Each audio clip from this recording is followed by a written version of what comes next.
June 12, 2025 ఈ date మన India ఎప్పటికీ మర్చిపోలేదు. షార్ట్ కట్ లో అందరికీ అర్థమైనట్టు చెప్తాను, వీడియోని లాస్ట్ వరకు చూడండి.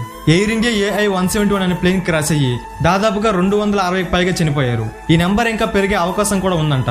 ఈ ప్లేన్ ఇండియా నుండి లండన్ కి 134 కి టేక్ ఆఫ్ అయ్యి విత్ ఇన్ 5 minutes లో దగ్గరలో ఉండే మెడికల్ కాలేజ్ హాస్టల్ కి గుద్దేసింది. 169 ఇండియన్స్, 53 బ్రిటిషర్స్, 8 మంది పోర్చుగీస్, ఇంకా ఒక కెనడియన్ తో పాటు 12 మంది క్రూ మెంబర్స్ కూడా చనిపోయారు.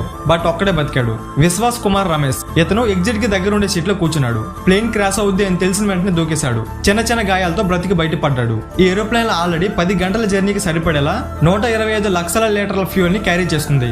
క్రాష్ అయిన వెంటనే మొత్తం పేలిపోయింది. DNA టెస్ట్ చేస్తే తప్ప ఎవరు పోల్చుకోలేనంతలా కాలిపోయారు. ఈ ప్లేన్ నడుపుతున్న పైలట్స్ కూడా కొత్త ఏం కాదు, వీళ్ళకి ఆల్రెడీ చాలా ఎక్స్పీరియన్స్ ఉంది. ఇది యాక్ట్ ఆఫ్ గాడా లేదా ఇంకేదైనా జరిగింది అనేది కొద్ది రోజుల్లో తెలుస్తుంది. Tata group of companies chairman అయిన చంద్రశేఖరన్ గారు చనిపోయిన ప్రతి ఫ్యామిలీకి ₹1 కోటి డొనేట్ చేస్తానని అనౌన్స్ చేశారు. ఎంత మనీ ఇచ్చినా చనిపోయిన ప్రాణం అయితే తీసుకురాలేం కదా. అయినా ఎవరికి తెలుసు వెకేషన్ కోసం వెళ్ళిన వాళ్ళు ఉగ్రవాదుల చేతిలో చనిపోతారని? ఎవరికి తెలుసు IPL ట్రోఫీ సెలబ్రేషన్ లో చనిపోతారని? ఎవరికి తెలుసు ప్లేన్ క్రాష్ చనిపోతారని? అలాగే ఎవరికి తెలుసు మెడికల్ కాలేజ్ లో చదువుకోవడానికి వెళ్ళిన వాళ్ళు కూడా చనిపోతారని? స్క్రోల్ చేసే ముందు ఓం శాంతి అని కామెంట్ చేయండి. అలాగే కంటెంట్ నచ్చితే ఫాలో అయిపోండి.